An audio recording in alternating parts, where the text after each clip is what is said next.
Sadika. Welcome to Thailand Today, and I'm Kusuma Yotasun as your host.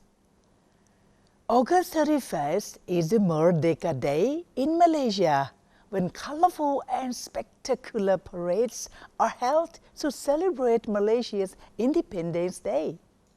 Known locally as Hari Kemerdekaan, it is a time when Malaysians show their appreciation for yet another year of harmony among the people and are reminded of their country's struggle for independence. As Malaysia turns 58, Thailand Today takes a peek at one of our closest neighbors, the country, people, and the economy and relations with Thailand. Thailand Today has with us Dato Hazira Binti Hussein, the Malaysian ambassador to Thailand, to share her views and experience of Merdeka Day relations with Thailand as well as the ASEAN Economic Community. Please welcome Her Excellency Dato Nazira Binti Hussein, Malaysian Ambassador to Thailand. Assalamualaikum. Welcome to Thailand today, Your Thank Excellency. you so much. First of all, may I congratulate for the colorful, tasteful Thank you. National Day function. Kunka. Well, we celebrate here. So I want to know how much the Merdeka Day, we call it the Merdeka Day, which just means for the Malaysian modern and the Malaysian people. Right. Merdeka Day is our Independence Day. That will be on the 31st August. So we have 2 days where we celebrate. Okay. But on the 16th of September, where Sabah Sarawak join us. So it's a combination of 3 different, geographical areas. So we call that Hari Malaysia. This is where we celebrated 2 days ago. So thank you so much, Kun Kusuma, for coming over representing MBT, and we were very happy to welcome all our friends. Oh, thank you. So aside from the colorful, the spectacular, you have the parades and all that also? Yes, in Malaysia we do. Can you tell to the audience that it's a general celebration of the independence and the National Day together?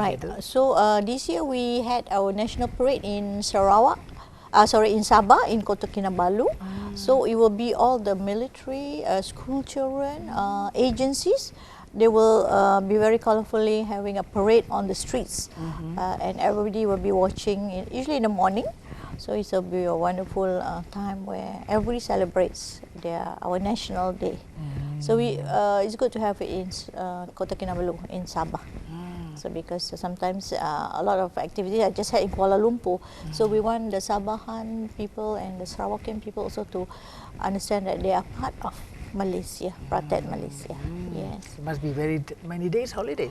Only one day. Yes. One day. Yeah. So modern Malaysia is now turned to 58 years now. 58 years. So what do you think of the future direction of the Malaysian into a relation with ASEAN and in Thailand in particular? Yes, yeah. So we are very happy that the relations between Thailand is very strong, very close, and also 58 years of bilateral relations. So we are hoping, inshallah, we will continue to work to make sure that our relations strengthen, from strength to strength.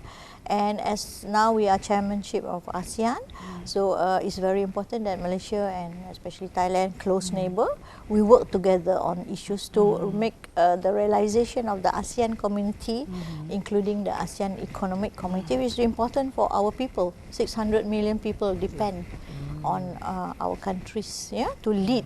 Yes. And of course, as far as Malaysia is concerned, we are looking at 2020. It's still the date where we hope we can be a high-income country in that sense. So we have to continue working hard in this very prevailing economic downturn. Is a bit difficult. So we do have to innovate and make a lot of sacrifices for the sake of the country and the region. for ASEAN. Yes. So that's right. And when you talk about 2020, Yes. it was from the previous Prime Minister. Yes. So until there and then, it had been done according to the wishes of the country? Yeah, true. Because to reach a high-income country, every year we have to come up to a certain amount of growth in terms of GDP and GNP. So Alhamdulillah, we have been able to achieve it. These few years a bit difficult, but that's why it's very important to bring in innovation. So we have to and transformation. So the government set out a transformation policy, where all involved have to work harder to transform our mind on how to make things more efficient. Very important. In terms of trade partners, Malaysia is one of Thailand's largest trade partners. So how do we trend of continuing of it? Yes, actually Thailand is our fifth largest trade partner in the world. Yeah, fifth largest, and Malaysia is also Thailand's fifth largest. So 5 and 5. So it's very important. Thailand is very important to us, and we will continue to ensure that we can have a very strong trade relation, commercial relations, and many areas where we can work together in terms of the halal area. Yeah, which Thailand is actually producing much more halal products. It's about 200,000 products compared to any other country. So Thailand has the potential to export a lot of halal, because halal is $1 trillion market. So there's things that Malaysia and Thailand can work together on that. And we have to work together on certain areas like the commodity prices, which has been very low, which affects our people, both our people. So we do have to work a lot within ASEAN and within the IMTGT. We have this sub-regional growth area, Indonesia, Malaysia, Thailand, IMTGT growth triangle. So this is where we must continue to work together.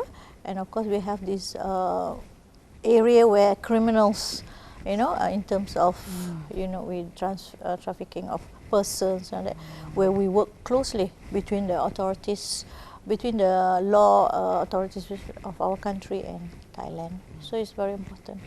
You want to touch on the IMTGT a Yes. bit, because this has been years and Yes, years yes. been doing True. together. But so Yeah. until today, has been Yes. some development has done that. Yes, because it's a sub-regional growth. So people in the border areas can feel there's some development because these growth areas they concentrate on SMEs and on halal promotion. So this is where SMEs, especially around both sides of the border, to give them the right training on how to market their products and how to, because the product is good, but how marketing is also important, branding is important.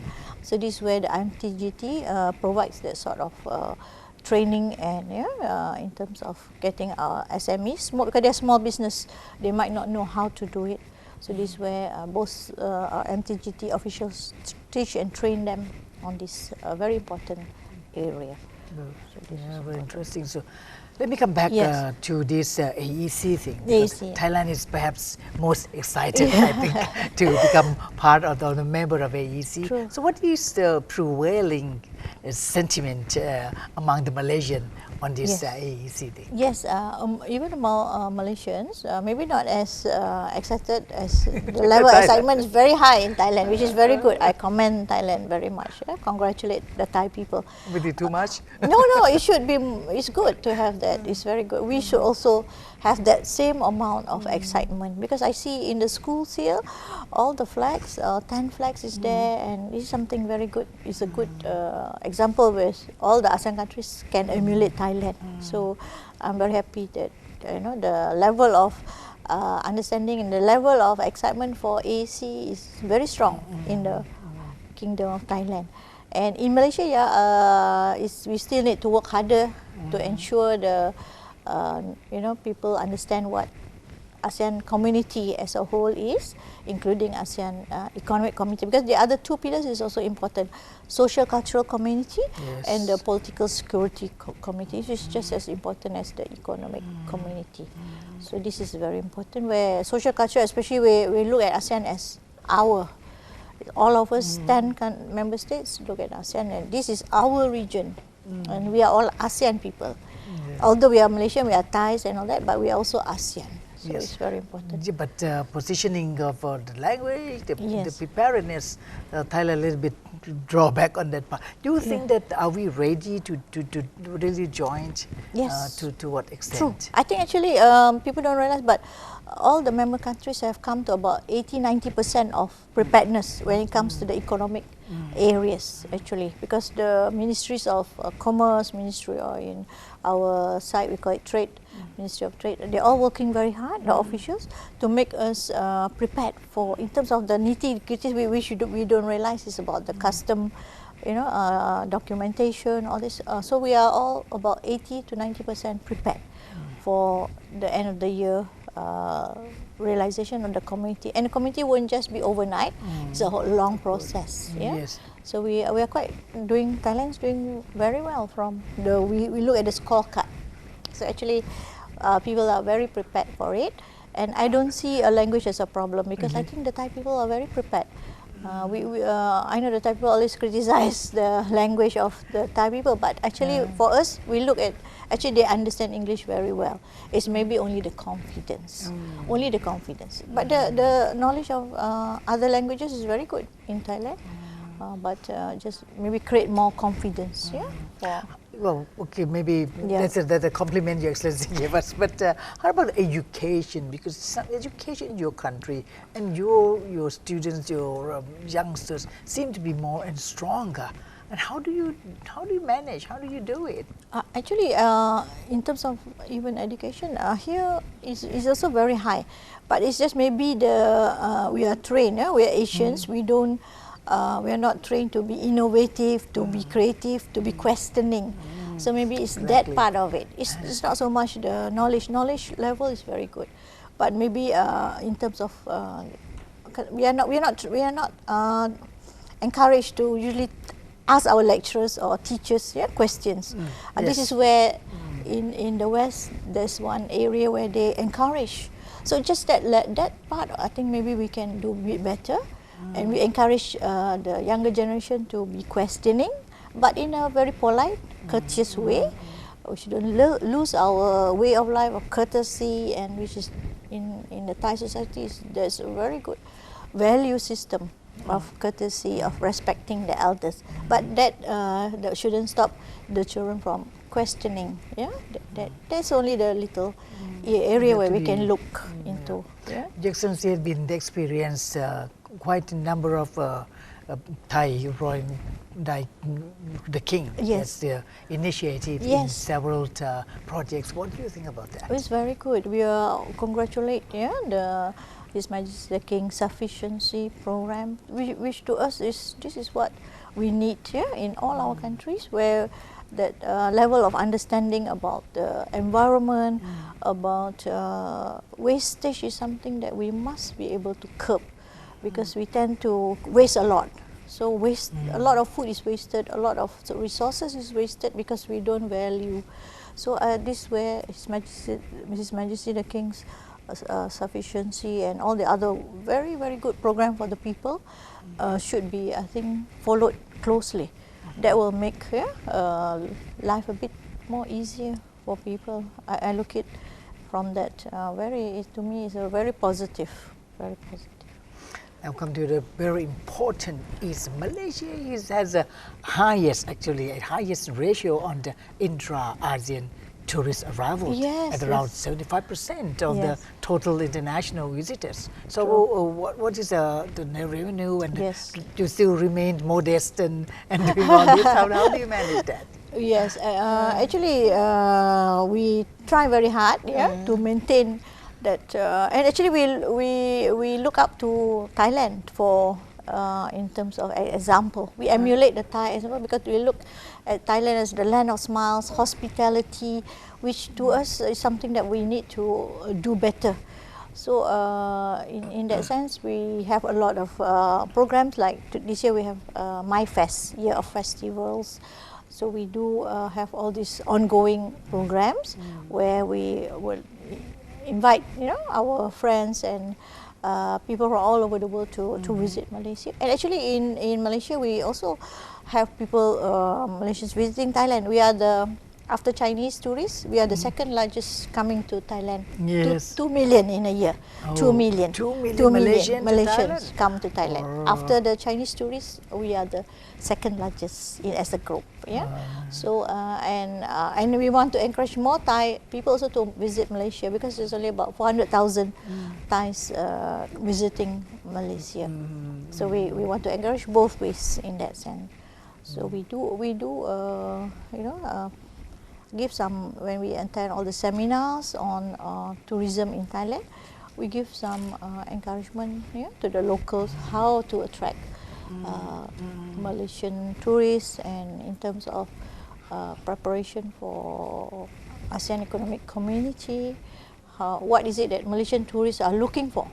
So sometimes maybe the tourists here, operators do not know what is it Malaysian tourists look for when they come to Thailand. So I do exchange views with them. Is there any lessons to be a kind of a training for them to have service-minded, or?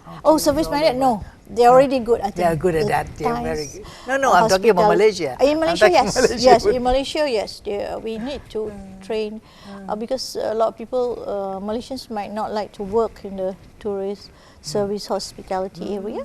So we have to give more incentives for the locals to work there. Otherwise, we have to take others foreigners from other countries to work in the hospitality area. So it's very important. So we can learn a lot from the Thai example, which we think is really very good. Very good. If I'm the person, because I've been married to Malaysia several times, but I know so very impressive with many things that the food is good. The food are good and so tasty. So many places. So, but again, from you would be better to tell that if I'm a person who haven't been there, where are the places that one mustn't miss? Yes, I think now we should look at Sabah and Sarawak, because there's a lot of areas where those who have gone to Kuala Lumpur might have seen the Twin Towers. They might have gone to all the sights and sounds in Kuala Lumpur. They should visit the Mulu Caves in Sarawak. They should visit all the Kinabalu in Sabah. And also in Johor, we have the Legoland for the whole family. For the younger generation, the children, they will enjoy that. The theme parks, they will enjoy it. Of course, we have the highlands, hill stations, Cameron Highlands, Fraser's Hill, Genting, which I think, of course, I understand that Thai people like to go there. So this is areas where they can continue to visit our country. And this is where we have My Fest, so a lot of festivals. Everything is happening around this time while we are chairman of ASEAN. So we welcome all Thai people to come to Malaysia and enjoy our food and our festivals together as a ASEAN family. Malaysia is a country where people of 3-4 religions together. And how do you manage to live on harmony? It's not. It's something that we have to continue to work on it, because we must not take it for granted. So we always have a lot of programs where everybody work together, enjoy the celebrations together. And very important to be understanding of each other's sensitivities. That's very important, first thing. And we should know about each other. That's very important. Knowledge about each other's religion and ethnic group. And more important is the sensitivities we should be very, very cognizant of. So it's important. Tolerance and understanding, respect for each other. That's important. Let me come back, touching a little bit on the education again. Is there any exchange or any between Thailand and Malaysia? Yes, actually there's a lot going on now. Even now we have a group of Malaysian students, schools, not from university but schools. Universities is ongoing. They have their own exchange program is ongoing. But among the schools, last week there was a group from Johor Bahru who came and they went to one of the schools in Bangkok. And then we continue to have a lot of students coming, especially from Kedah Perlis. They make a trip to Bangkok and they exchange and interact with the students in the Thai schools, which is important because they are the future of our, the future generation. They will take over as leaders. It's important for them to understand each other. So this is important. They know each other and they can continue to have this sort of networking. So we do encourage a lot of Malaysian students to come here and Thai students to visit Malaysia and to stay with the schools, families in our country. So this is important. Knowing each other is very, very important. Only with knowing each other you can understand each other and develop that sort of that we feeling for ASEAN community. So it's important. ASEAN is their future. Yes. ASEAN is. Do they believe that? Yes. Do they think that? Yes. We want them to understand that ASEAN is important for their future. So ASEAN is the way forward for us in this region. So if people can understand, especially the younger generation, I think that's a good step. In that sense, right? As for the ASEAN, again, that we talk about, there are some of ASEAN members are not yet to be kind of they are stabilized. But how do we reach into it? To that yes, that's why we have some programs.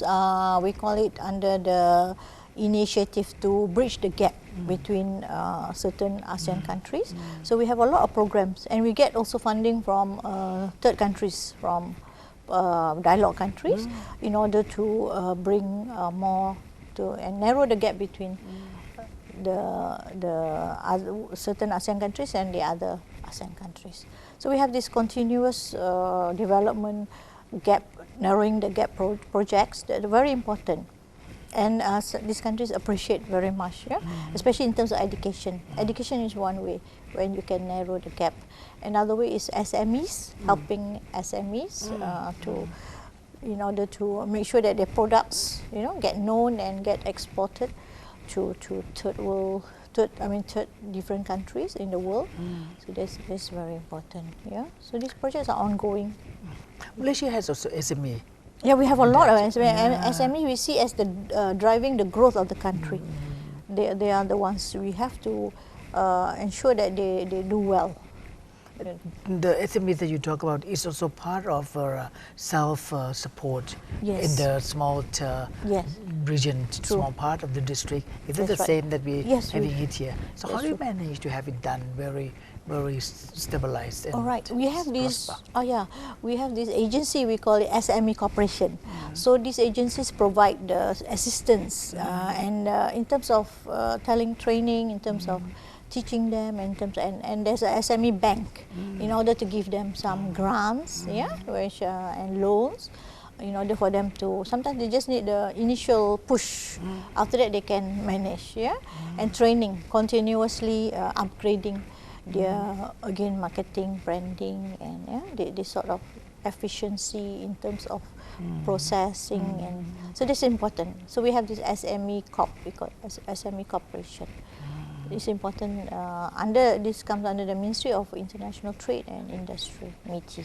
Very interesting. So we have a few minutes last, but not least, because make use of it because it's on the occasion of the National Day, or you want to convey a message to the Thai people and to the whole ASEAN world, because this program is go to 176 countries, so they all will hear you. So, so please.